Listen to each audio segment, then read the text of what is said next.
Medical report ভালো, সব ধরনের চিকিৎসা করা শেষ, এরপরেও অসুস্থ, এখন কি করবেন? আমাদের কাপিং ও রুকাইয়া সেন্টারে এমন অসংখ্য পেশেন্ট আসেন যারা কোনো কারণ ছাড়াই সব সময় অসুস্থ থাকেন, সব ধরনের মেডিকেল টেস্ট এবং ট্রিটমেন্ট শেষ করার পরেও কোনো রোগও ধরা যাচ্ছে না এবং তাদের অসুস্থতাও ভালো হচ্ছে না। তাহলে এর পেছনে আসলে কারণটা কি? এমন বেশ কিছু পেশেন্ট আমাদের কাপিং ও রুকাইয়া সেন্টারে আসেন যাদের রুকাইয়া ডায়াগনোসিস করে শেষে দেখা গেল যে তারা অনেকেই বদ নজরে আক্রান্ত, আবার অনেকেই জাদুগ্রস্ত অর্থাৎ ব্ল্যাক ম্যাজিকের শিকার। এগুলো আসলে কারা করে?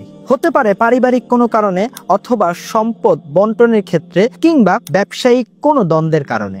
এমন অনেক সমস্যার কারণে এই বদনজর, হিংসা, ব্ল্যাক ম্যাজিকের মধ্যে মানুষ খুব সহজে আক্রান্ত হয়ে পড়ে। আপনারা কেউ যদি এই ধরনের সমস্যায় আক্রান্ত হয়ে থাকেন তাহলে আপনারা আমাদের কাপিং ও রুকাইয়া সেন্টারে এসে রুকাইয়া চিকিৎসা গ্রহণ করতে পারেন। একমাত্র সঠিক ও শরিয়াসম্মত অভিজ্ঞ রাকির তত্ত্বাবধানে চিকিৎসার মাধ্যমে এই ধরনের সমস্যা থেকে মুক্তি পাওয়া সম্ভব ইনশাআল্লাহ। বিস্তারিত জানতে স্ক্রিনে দেওয়া নাম্বারে আমাদের সাথে যোগাযোগ করুন অথবা হোয়াটসঅ্যাপে আমাদেরকে মেসেজ করুন। জাযাকাল্লাহু খাইর। আসসালামু আলাইকুম ওয়া রাহমাতুল্লাহি ওয়া বারাকাতুহু।